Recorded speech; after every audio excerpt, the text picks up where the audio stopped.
네, 한 발 더 깊이 있게 뉴스 속으로 시사인이 만드는 정치 라이브 김은지의 뉴스인 11월 24일 방송 시작합니다. 안녕하세요. 저는 시사인 김영화 기자입니다. 첫 번째 코너는 뉴스 리액션인데요. 쏟아지는 뉴스에 어떻게 반응해야 될지 알려드리는 시간입니다. 나경희 기자 나와 있습니다. 안녕하세요. 네, 안녕하세요. 네, 오늘의 뉴스 리액터는 신인규 변호사입니다. 안녕하세요. 네, 월요일에 신인규입니다. 네, 그럼 첫 번째 뉴스 먼저 들어가 볼까요? 네, 법원 김용현 변호인단 감치 재집행.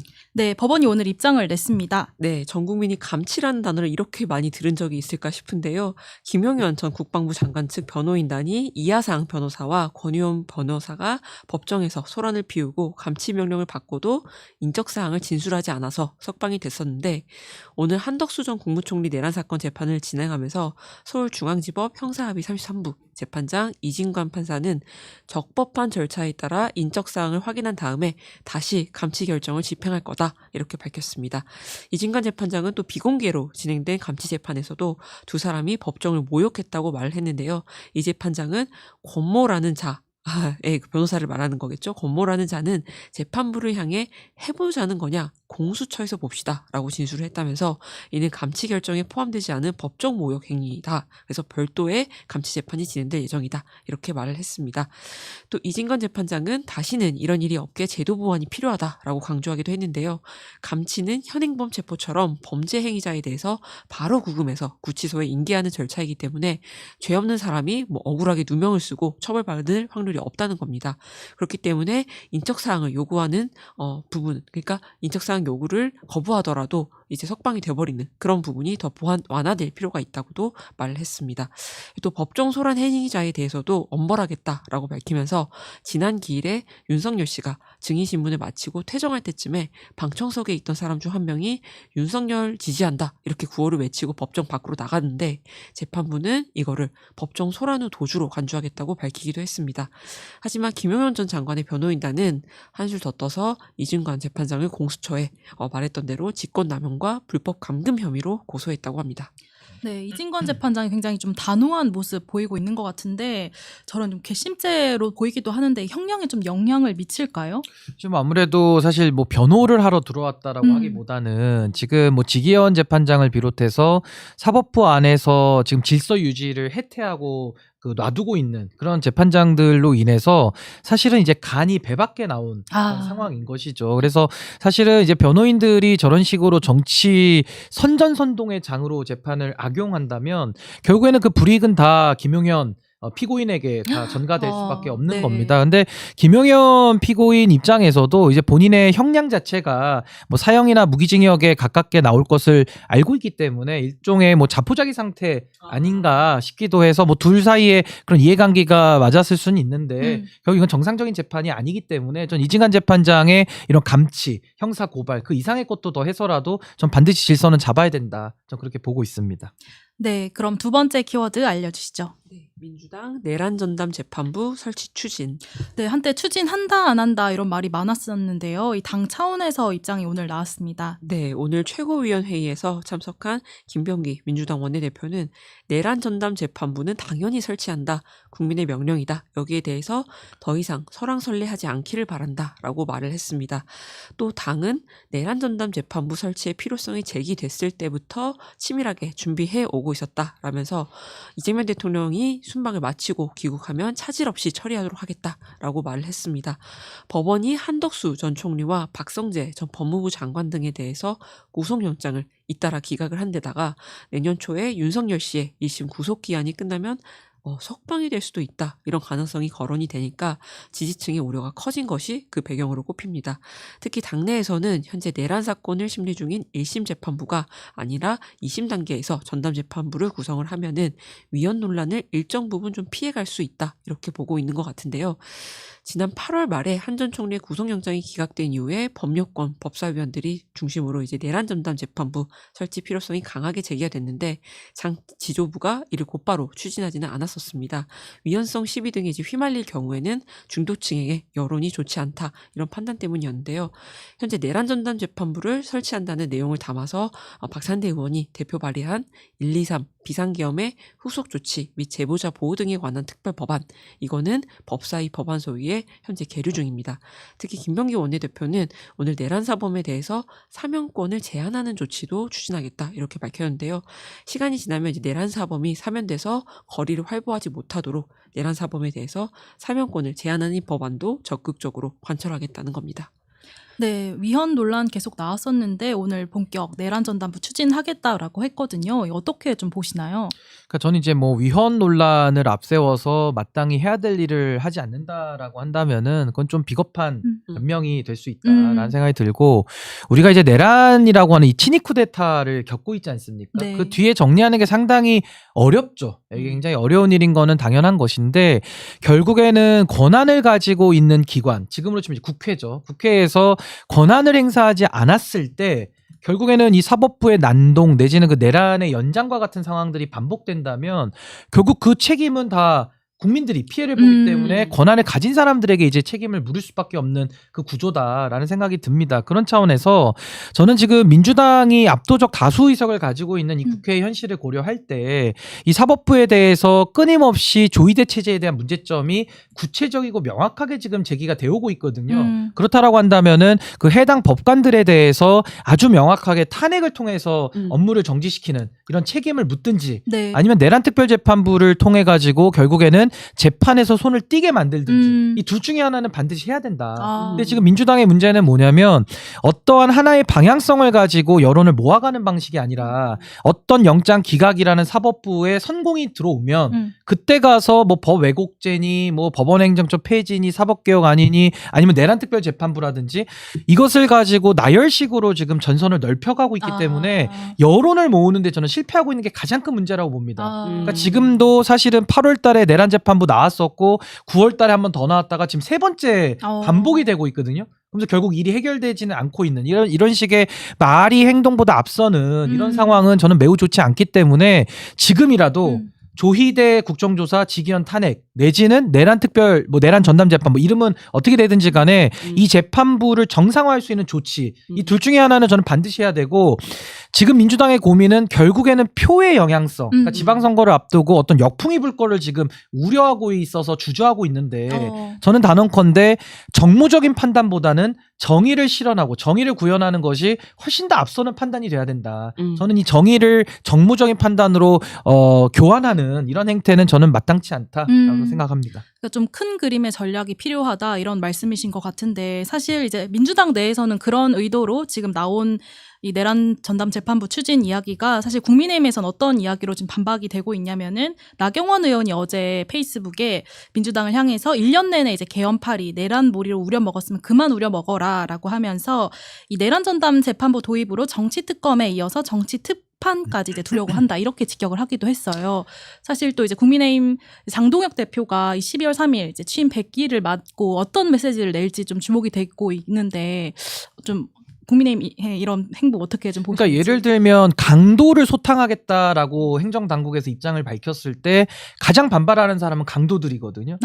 그리고 과거에 우리가 하나회를 정리하는 과정에서도 하나회 정리할 때 인권 탄압이다, 왜 공무원들 못 살게 구냐라는 식의 저항을 하는 쪽은 하나회와 직간접적으로 연관이 된 사람들이 그런 이야기를 합니다. 네. 그러니까 지금도 내란과 관련된 부분을 정리하자라는 국가적인 헌법 수호의 과정들을 진행하고 있는데, 이거를 가지고 내란몰이라는 식으로 역공을 피면 그 사람들은 내란 세력과 직간접적으로 연관이 돼 있다라고 볼 수밖에 없는 거거든요. 그러니까 저는 F킬라를 뿌릴 때 어떤 반응을 보이는 것은 F킬라가 처리하고자 하는 그 곤충일 가능성이 매우 높다. 그래서 저는 여기에 대해서는 국민의힘이 저는 매우 잘못된 방향으로 지금 가고 있기 때문에 아마 그런 부분들까지도 국민적 심판, 뭐 이것이 내란을 정리하는 과정에서 정리가 되든지 아니면은 뭐 선거를 통해서 되든지 저는 반드시 그 민심의 회초리가 몽둥이로 변화하는 과정은 반드시 따라올 것이다. 저는 그렇게 봅니다. 장동혁 대표가 12월 3일에 윤어게인 세력과 좀 절연하겠다 이런 메시지 혹시 나올 거라고 보세요? 저는 뭐 지금으로서는 나오기가 매우 어렵지 않나 싶습니다. 네. 지금도 뭐 전국을 돌면서 규탄 대회라는 걸 열고 있는데 지금 국민들의 규탄의 대상이 어딥니까?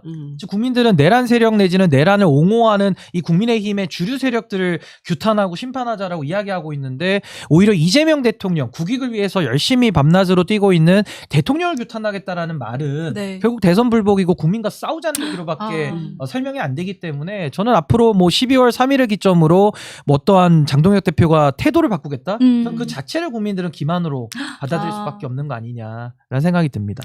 네, 그럼 세 번째 뉴스 키워드는요? 네, 정청래 추진 1인 1표제 일주일 연기. 네, 이번에도 민주당 소식입니다. 네, 정청래 민주당 대표가 차기 당대표 선거와 지방선거 후보 공천에서 대의원의 비중을 낮추는 1인 1표제를 추진을 하고 있는데요. 현재는 대의원과 권리당원 간의 표 반영 비율이 20대 1 이하인데 여기서 1대 1로 바꾸려는 겁니다. 정 대표는 지난 8월에 임시 전당대회에서 상대였던 박찬대 후보를 권리당원 투표에서 30%포인트 이상 앞섰는데요. 반면에 전국 대의원 투표에서는 박 후보에게 6%포인트 정도 뒤졌었습니다. 이때 대의원의 표 반영 비율은 권리당원의 약 17배, 그러니까 17대 1이었는데요. 권리당원 투표에서 압승한 게 정청래 대표의 당선에 매우 결정적이었던 겁니다. 정청래 대표가 차기 당권을 장악하기 위해서 당원 당규를 자신에게 유리하게 뜯어고치는 게 아니냐 이런 지적이 나오고 있는 이유인데요. 특히 친 이재명계 의원들을 중심으로 반발이 좀 터져 나오고 왜 하필 대통령이 순방할 때마다 이런 이슈를 터뜨리냐 이런 볼멘 소리도 나오고 있는 와중에 이현주 의원은 오늘 정청래 대표 등의 지도부가 모두 모인 최고위원회의에서 제도 도입을 다시 한번 생각해 주기를 요청한다 이런 취지로 발언하기도 했습니다. 정청래 대표는 원래 대의원과 권리당원의 표 가치가 60대 1 이상으로 차이가 났는데 이재명 대표 시절인 2023년 11월에 20대 1 이하 이걸로 조정이 됐다는 점을 언급하면서 당대표 시절에 이재명 대통령도 원했던 사안이다 이렇게 반박을 했습니다. 그 논란이 수그러들지 않으니까 당 지도부는 당초에 오는 28일에 열기로 했던 중앙위원회에서의 당원 당규 변경 최종 의결을 12월 5일로 늦추기로 했습니다. 네, 이제 친명계 의원들 반발이 좀 커지면서 이게 의결이 좀 늦춰진 상황인데 어쨌든 이 당내 갈등이라고 하는 게 처음으로 이제 민주당 내에 좀 본격화되었다 이런 평가가 나오더라고요. 신 변호사님은 좀 이 사안 어떻게 지금 보고 계십니까? 좀 민주당 내부의 여러 가지 그 내용이 좀 깊어지는 모양새이긴 한데 이 문제를 촉발시키고 초래한 부분은 전 정청래 대표에게 일단 근본적인 책임이 있는 거 아니냐라는 생각이 듭니다. 그 이유는 1인 1표제라고 해서 대의원과 권리당원의 표의 등가성을 맞추는 문제는 매우 중요하고 저는 필요하다고 생각합니다. 네. 근데 다만 전제적인 조건이 뭐냐면은 그럼 그동안에 왜 대의원제를 운영해 왔는지를 살펴봐야 되지 않겠습니까? 그쵸. 결국에는 전국 정당화를 꿈꿨던 그 문제가 하나가 있는 것이고 또 하나의 문제는 권리당원에게 표에 대해서 등가성을 주면서 문을 열어줬을 때 지금 국민의힘이 1인 1표제 하고 있거든요. 네. 근데 지금 무더기 표들이 종교단체로부터 들어왔기 때문에 검찰 수사까지 받고 있지 않습니까? 그러니까 이런 문제들에 대해서 관리되지 않는 당원들에 의한 1인 1표제는 여러 가지 부작용을 낳을 수가 있다. 거기에 대한 안전책, 담보책을 마련을 해서 설명을 해야 되는데 지금 정청래 대표가 이 화두를 던지고 나서 설명하는 논거 자체가 네. 이재명 대표 시절에 동의했다. 네. 이런 식으로 사실 논리를 전개하니까 A라는 거를 물어봤는데 엉뚱한 걸로 지금 답을 하고 있어서 저는 문제가 더 촉발되고 있다라고 저는 보는 거거든요. 그럼 당시에 이재명 대표 체제에서는 왜 저게 문제가 없었냐면은 권리당원과 대의원의 동일한 지지를 받았어요. 그러니까 유불리의 차이가 없었던 겁니다. 근데 정청래 대표는 지난 그 경선에 있어서 투표 결과를 보면 권리당원의 지지를 압도적으로 받았거든요. 그러니까 박찬대 대표에게는 대의원에 있어서는 정청래 대표가 선거에서는 졌습니다. 네. 근데 이제 총 합산을 해서 이제 당대표가 된 것이기 때문에 권리당원의 표의 값어치를 더 늘리는 쪽으로 당원 당규를 바꾸면 다음 당대표 경선에서 정청래 대표가 출마를 했을 때 본인에게 유리한 결과를 지금 짜고 있는 거거든요. 그렇다라고 한다면은 다음 뭐 당대표 경선 아직 멀게는 있지만은 그 과정에서 당대표의 연임에 도전할 가능성이 매우 높은 정청래 대표가 룰 자체를 본인에게 유리하게 형성하는 것을 한다는 것은 저는 문제가 매우 있다라고 좀 보는 것이고 더 중요한 것은 지금 산적한 이 내란 종식을 향해서 해야 될 민주당의 우선순위가 참 많이 있는데 그중에 지금 저 1인 1표제를 전면에 내세워서 가장 우선순위로 지금 만드는 이런 과정은 저는 지금 당원들이나 국민들이 볼 때 과연 지금 이게 급한 문제냐라는 그 시점의 문제도 제기할 수 있기 때문에 전 여러모로 보나 정청래 대표가 속도를 더 높일 것이 아니라 지금은 더 명확하게 당원들이나 국민들을 상대로 토론을 하고 그 설명을 하는 것이 더 필요하지 않는가라는 생각이 듭니다. 네, 12월 5일까지 이제 최종 의결 늦추기로 했다라고 하니까 계속해서 이 이슈는 좀 살펴보도록 하고요. 네 번째 뉴스 키워드 알려주시죠. 네, 법무부 항명검사 전보 안 한다. 네, 대장동 항소 포기 관련 사안이죠. 네, 오늘 조선일보 단독 보도에 따르면요. 법무부가 대장동 사건 1심 항소 포기에 반발했던 검사장들에 대해서 평검사로 전보하는 등의 인사 조치를 하지 않기로 결정을 했다고 합니다. 대통령실 관계자는 더 이상의 분란 없이 검찰 안정화에 최우선을 두는 것으로 정리가 됐다. 이렇게 밝혔는데요. 대통령실의 핵심 참모들도 검사장 징계에 반대한 것으로 알려졌습니다.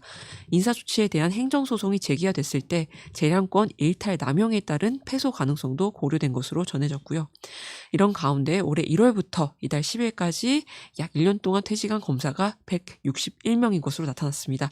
최근 10년 중에 가장 많은 규모인데 이 가운데 10년 미만 저연차 검사가 52명으로 전체 퇴직자의 3분의 1을 차지했다고 합니다. 특히 검찰청 폐지를 담은 정부조직법 개편안이 국회를 통과했던 지난 9월 한 달에만 검사 47명이 사표를 냈다고 합니다.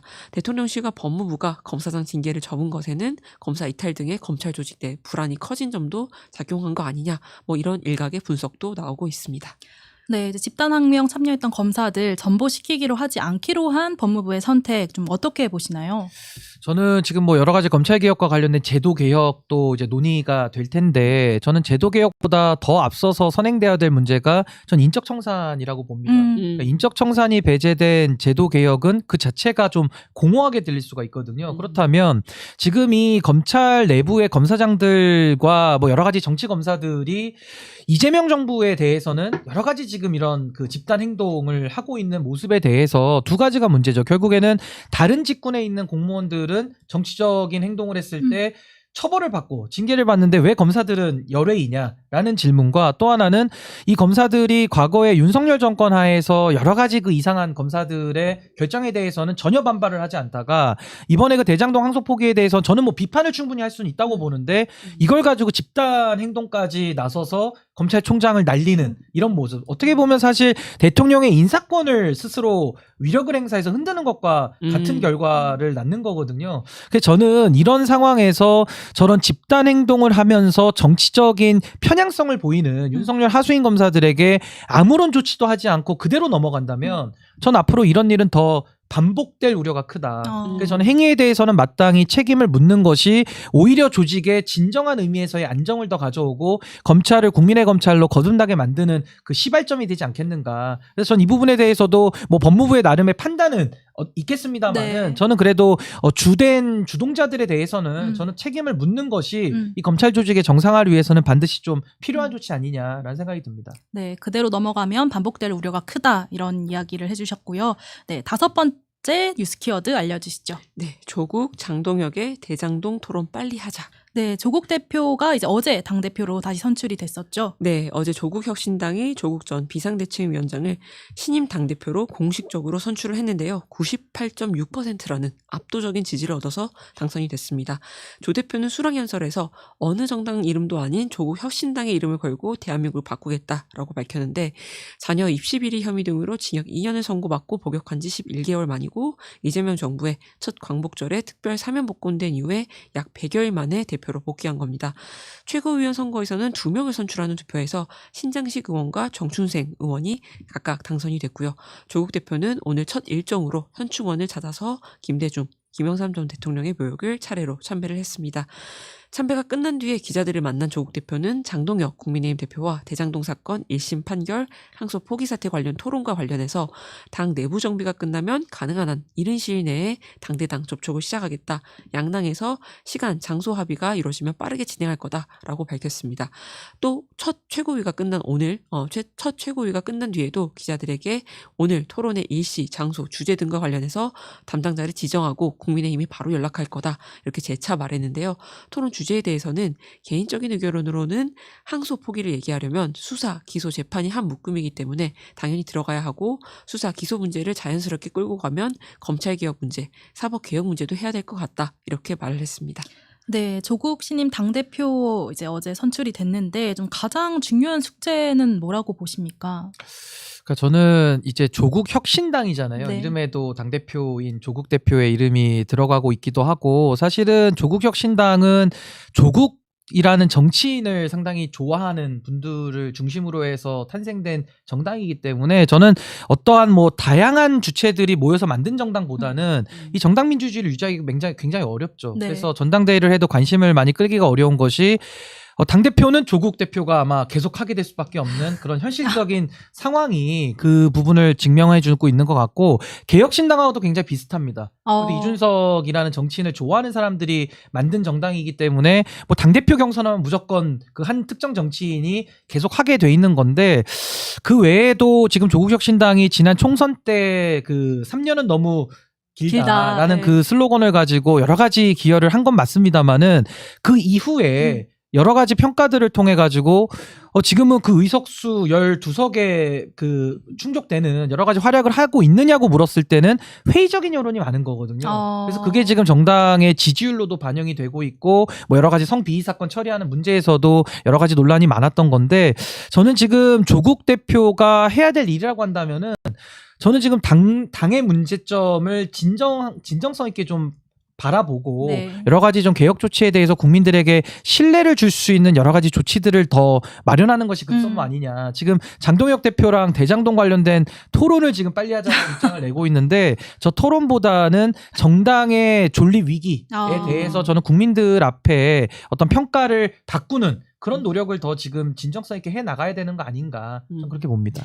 주말 사이에 사실 이 토론 소식이 좀 관심을 받았는데 이게 갑자기 좀 어떻게 보면 성사가 되는 느낌인데 누구에게 좀 유리하다고 보세요?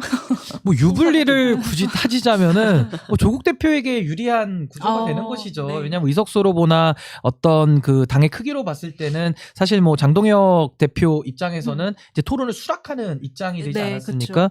근데 이제 저는 저 토론에 대해서 사실 이미 다 뭐 항소 포기 국면이 다 지나가기도 했고 한동훈 전 대표나 뭐 레거시 언론 쪽에서 이제 굉장히 그 이슈를 폭발적으로 키워온 면이 있는데 저는 굳이 지금 상황에 저 토론을 통해 가지고 여러 가지 좀 이슈를 만들어 보겠다. 저는 그 생각 자체에 전 동의하기가 매우 어렵고 조국혁신당이 아까 말씀드린 대로 정말 앞으로 존립을 원한다면은 그 사회권 선진국 여러 가지 얘기를 한 게 있거든요. 오히려 그런 부분에 대한 토론을 하고 국민을 설득하는 노력을 해야지 그런 거 없이 저는 좀 일회적인 좀 자극적인 주제를 가지고 토론을 해서 어떤 돌파를 해보겠다. 저는 그 방법론 자체가 좀 잘못된 거 아니냐라는 생각이 듭니다.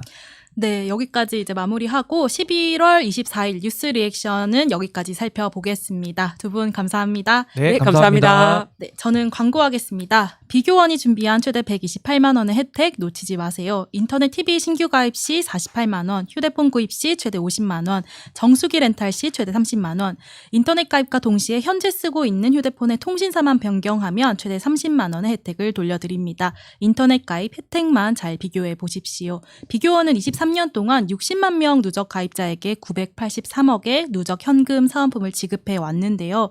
개인정보 보안도 철저해서 한 건의 보안 사고도 없었다고 합니다. 8억 이상의 보증보험을 가입해서 든든하고요. 인터넷, 휴대폰, 정수기 비교는 비교원에서 하세요.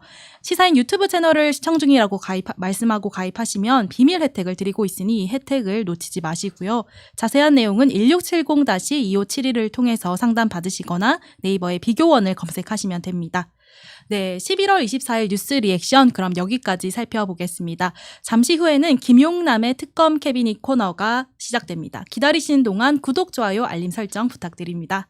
아니 왜 아직도 3년간 같은 통신사 인터넷 계속 쓰고 계세요?